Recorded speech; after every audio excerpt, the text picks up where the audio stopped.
அதிபர் தேர்தலில் தமிழ் மக்களின் வாக்குகள் கொள்ளையடிக்கப்படுகிறது. நாமல் ராஜபக்ச எச்சரிக்கை. அதிபர் தேர்தலில் தமிழ் மக்களின் வாக்குகள் கொள்ளையடிக்கப்படுகிறது என நாடாளுமன்ற உறுப்பினர் நாமல் ராஜபக்ச தெரிவித்துள்ளார். மட்டக்களப்பில் நேற்று இடம்பெற்ற ஸ்ரீலங்கா பொதுஜன பெரமுன கட்சியின் கலந்துரையாடலின் பின்னர் ஊடகங்களுக்கு கருத்து தெரிவிக்கும் போதே அவர் இதனை குறிப்பிட்டார். இந்த விடயம் தொடர்பில் மேலும் தெரிவித்த அவர், தமிழ் மக்கள் மிகவும் புத்திசாலித்தனமாக தீர்மானம் எடுக்க வேண்டும். காரணம், ஒவ்வொரு நாளும் அதிபர் தேர்தலில் தமிழ் மக்களின் வாக்குகளை கொள்ளையடிக்கிறார்கள். பிரதேசத்தில் உள்ள அரசியல் கட்சிகள் மக்களின் வாக்குகளை தமது தேவைக்கு பாவிக்கிறார்கள். அரசியல் யாப்பின்படி அதிபர் தேர்தல் இடம்பெறும் என்பதுடன் அந்த தேர்தலில் எமது கட்சி வேட்பாளராக தமிழ், சிங்கள, முஸ்லிம், பரங்கிய, மலையக மக்களால் விரும்பக்கூடிய ஒருவரையே வேட்பாளராக முன்னிலைப்படுத்துவோம். வரலாற்றை எடுத்துக்கொண்டால் மந்திரி, அமைச்சர் போன்ற உரிய அரசியல்வாதிகளுக்கு எந்த பிரச்சனையும் ஏற்படவில்லை. எனினும் தமிழ் மக்களுக்கு தொடர்ந்து அபிவிருத்தி வேலை செய்தது மஹிந்த ராஜபக்ச மாத்திரமே. அவருக்கு வாக்குகள் அளித்தாலும் அளிக்காவிட்டாலும் இந்த நாட்டில் வாழும் தமிழர்கள், சிங்களவர்கள், முஸ்லிம்கள், பரங்கியர்கள், மலையகர்கள் என எல்லோரும் ஒரே நாடு என அபிவிருத்தி செய்ய வேண்டும். மஹிந்த ராஜபக்ச காலத்தில் அதிக அபிவிருத்தியை செய்தோம்.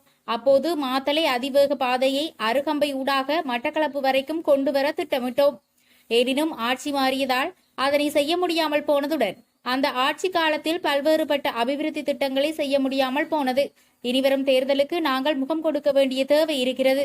மட்டக்களப்பில் கட்சியில் இருக்கும் முக்கியஸ்தர்கள் எங்கள் ஆணிவேர்கள். எனவே எதிர்காலத்தில் கட்சியை முன்னெடுக்க நீங்கள் செயற்படுவீர்கள் என நம்புகிறேன் என அவர் தெரிவித்துள்ளார். வடக்கில் ஆரம்பிக்கப்படவுள்ள அஸ்வெஸ்ம 2ஆம் கட்டம் வெளியான மகிழ்ச்சி தகவல். இலங்கையில் பல மாகாணங்களில் உள்ள கிராம உத்தியோகத்தர்கள் அஸ்வெசும பயன் திட்டத்தில் இணைந்து கொள்ளாத நிலையில் அஸ்வெசும 2ஆம் கட்டத்தை வடமாகாணத்தில் ஆரம்பிக்க அரசாங்கம் திட்டமிட்டுள்ளது. வடமாகாண கிராம உத்தியோகத்தர்கள் தொழிற்சங்க நடவடிக்கைகளில் ஈடுபடாமல் அரசாங்கத்தின் நலன்புரி வேலை திட்டங்களை நடைமுறைப்படுத்துவதற்கு உறுதுணையாக இருந்தமையினால் வடமாகாணத்தில் 2ஆம் கட்ட நிவாரணப் பணிகளை ஆரம்பிப்பது தொடர்பில் நிதியமைச்சு கவனம் செலுத்தியுள்ளது. தற்போது 2ஆம் கட்ட விண்ணப்பங்கள் அனுப்பியவர்களின் தகவல்களை சரிபார்ப்பது போன்ற நடவடிக்கைகளில் இருந்து கிராம அலுவலகர்கள் ஒதுங்கியுள்ளனர். தங்களின் கோரிக்கைகளுக்கு உரிய தீர்வு கிடைக்கும் வரை அரசின் அஸ்வெசும மானிய திட்டத்தில் சேரமாட்டோம் என கிராம அலுவலகர்கள் தெரிவிக்கின்றனர். இதேவேளை 2ஆம் கட்டத்தின் கீழ் 4.5 லட்சம் விண்ணப்பங்கள் பெறப்பட்டுள்ளதாக நிதியமைச்சு குறிப்பிட்டுள்ளது. அதன்படி 24 லட்சம் குடும்பங்களுக்கு நிவாரண பலன்கள் வழங்கப்பட உள்ளதாக தெரிவிக்கப்படுகின்றமை குறிப்பிடத்தக்கது. தமிழ் பொது வேட்பாளர் தொடர்பில் சி.வி. விக்னேஸ்வரனிடம் ரணில் கூறிய விடயம்.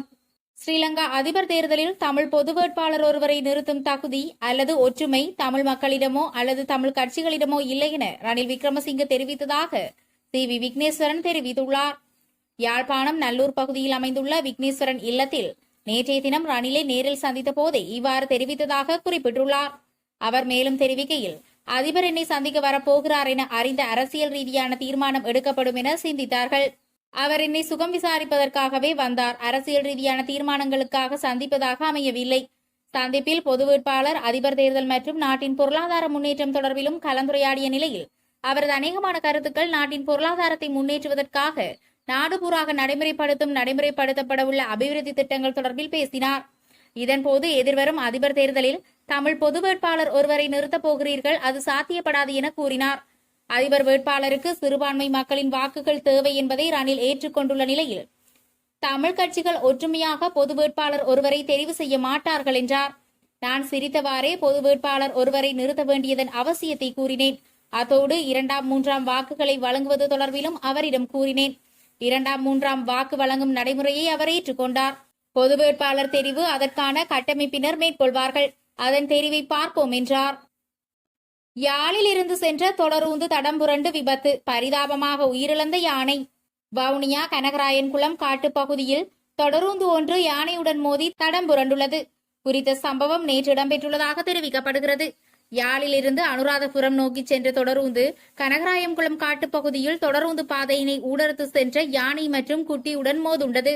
இந்த நிலையில் தாய் யானை சம்பவ இடத்திலேயே பலியாகியுள்ளதுடன் குட்டி யானை காயங்களுடன் பொதுமக்களின் உதவியுடன் மீட்கப்பட்டதுடன் மேலதிக சிகிச்சைக்காக வனஜீவராசிகள் திணைக்களத்தினால் எடுத்துச் செல்லப்பட்டதாக தெரிவிக்கப்படுகிறது. அதிபர் தேர்தல் தொகுதி குறித்து நீதியமைச்சர் தகவல். அதிபர் தேர்தல் நடைபெறுவதை எவராலும் தடுத்து நிறுத்த முடியாது என நீதியமைச்சர் விஜயதாச ராஜபக்ச தெரிவித்துள்ளார். எதிர்வரும் அக்டோபர் மாதம் 17ஆம் தேதி அதிபர் தேர்தல் நடைபெறும் என அவர் குறிப்பிட்டுள்ளார். ஹேட்டனில் நேற்றைய தினம் இடம்பெற்ற நிகழ்வு ஒன்றின் பின்னர் ஊடகங்களிடம் பேசிய அவர் இதனை குறிப்பிட்டுள்ளார். இம்முறை அதிபர் தேர்தலில் ஸ்ரீலங்கா சுதந்திர கட்சி தீர்மானமிக்க வலுவான கட்சியாக செயற்படும் என விஜயதாச ராஜபக்ச தெரிவித்தார்.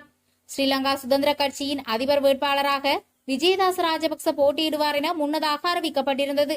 இலங்கையில் அதிபர் தேர்தலை நடத்தும் திகதியை தீர்மானிக்கும் அதிகாரம் தேசிய தேர்தல்கள் ஆணைக்குழுவுக்கு வழங்கப்பட்டுள்ளதாக தேர்தல்கள் ஆணையாளர் நாயகம் சமன் ஸ்ரீ ரத்நாயக தெரிவித்துள்ளார். இளைஞர் யுவதிகளுக்கு தொழில் வாய்ப்பு. யாழில் ரணில் உறுதி. வேலையற்ற இளைஞர் யுவதிகளுக்கு தொழில் வாய்ப்புகளை வழங்கும் வேலை திட்டம் விரைவில் ஆரம்பிக்கப்படும் என அதிபர் ரணில் விக்ரமசிங்க தெரிவித்துள்ளார். துரையப்பா விளையாட்டரங்கில் இடம்பெற்ற யாழ் மாவட்ட இளைஞர் மாநாட்டில் கலந்து கொண்ட அதிபர் ரணில் விக்ரமசிங்க இதனை தெரிவித்தார்.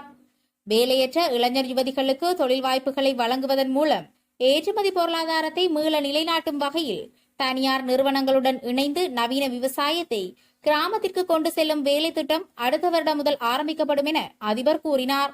மேலும் கருத்து தெரிவித்த ரணில், கடந்த 4 ஆண்டுகளில் இலங்கையின் பொருளாதாரம் பெரும் பின்னடைவை சந்தித்தது. அதில் மக்கள் மிகவும் பாதிக்கப்பட்டனர். நாடு தற்போது வங்குரோந்த நிலையிலிருந்து மீண்டு வருகிறது. நாடு வளமைக்கு திரும்பியதன் பின்னர் வேலையற்றோருக்கு வேலை கிடைக்கும் என்று நம்பப்படுகிறது. பொருளாதார பரிவர்த்தனை சட்டம் மூலம் நாடாளுமன்றத்தில் கொண்டு வரப்பட்டுள்ளது. எனவே ஏற்றுமதி அடிப்படையிலான பொருளாதாரத்தை இந்த நாட்டில் உருவாக்க முடியும் என்று நாங்கள் நம்புகிறோம் என அதிபர் ரணில் விக்ரமசிங்க கூறினார். இன்று இடியுடன் கூடிய கனமழை. பொதுமக்களுக்கு வெளியாகிய எச்சரிக்கை. நாடு முழுவதும் தென்மேல் பருவ பயிற்சி நிலைமை படிப்படியாக அதிகரித்து வருகின்றமை காரணமாக தற்போது நிலவும் மழை நிலைமையும் காற்று நிலைமையும் மேலும் தொடரும் என தெரிவிக்கப்பட்டுள்ளது. மேல் சப்ரகமுவ, மத்திய, வடமேல் மற்றும் தென் மாகாணங்களில் அவ்வப்போது மழை அல்லது இடியுடன் கூடிய மழை பெய்யும். வளிமண்டலவியல் திணைக்களம் இன்று வெளியிட்டுள்ள அறிக்கையிலேயே இதனை தெரிவித்துள்ளது. சப்ரகமுவ மாகாணத்திலும் நுவரெலியா மாவட்டத்திலும் சில இடங்களில் 100 மில்லிமீட்டருக்கு அதிகமாக பலத்த மழை பெய்யக்கூடும். மேல் மற்றும் வடமேல் மாகாணங்களிலும் கண்டி, காலி மற்றும் மாத்தறை மாவட்டங்களிலும் சில இடங்களில் 75 மில்லிமீட்டர் அளவில் ஓரளவு பலத்த மழை பெய்யக்கூடும். வடக்கு மற்றும் வடமத்திய மாகாணங்களில் பல தடவைகள் மழை பெய்யும். கிழக்கு மாகாணத்தில் சிறிதளவு மழை பெய்யக்கூடும் என எதிர்பார்க்கப்படுகிறது. யாழில் குடும்ப சண்டையால் பரிதாபமாக பறிபோன இளைஞர் உயிர். யாழில் உறவினர்களுக்கு இடையிலான முரண்பாட்டை தடுக்க சென்ற இளைஞர் கத்திக்குத்துக்கு இலக்காகி உயிரிழந்துள்ளார். யாழ்ப்பாணம் தாவடி பகுதியைச் சேர்ந்த 23 வயதுடைய வரதராசா நியூட்சன் என்ற இளைஞரை உயிரிழந்துள்ளதாக தெரிவிக்கப்படுகிறது. குறித்த சம்பவம் தொடர்பில் தெரிய வருகையில், கடந்த 2ஆம் தேதி இளைஞனின் தந்தைக்கும் இளைஞனின் அக்காவின் கணவருக்கும் இடையில் முறைப்பாடு ஏற்பட்டு கைகலப்பாக மாறியுள்ளது. இதன்போது இருவருக்கும் இடையிலான மோதலை தடுக்க சென்ற போதே இளைஞன் கத்திக்குத்துக்கு இலக்காகி படுகாயமடைந்துள்ளார். இதையடுத்து படுகாயமடைந்த இளைஞனை அங்கிருந்து மீட்டு யாழ் போதனா வைத்தியசாலையில் அனுமதித்தனர். சிகிச்சை பெற்று வந்த நிலையில் வெள்ளிக்கிழமை சிகிச்சை பலனின்றி இளைஞன் உயிரிழந்துள்ளார்.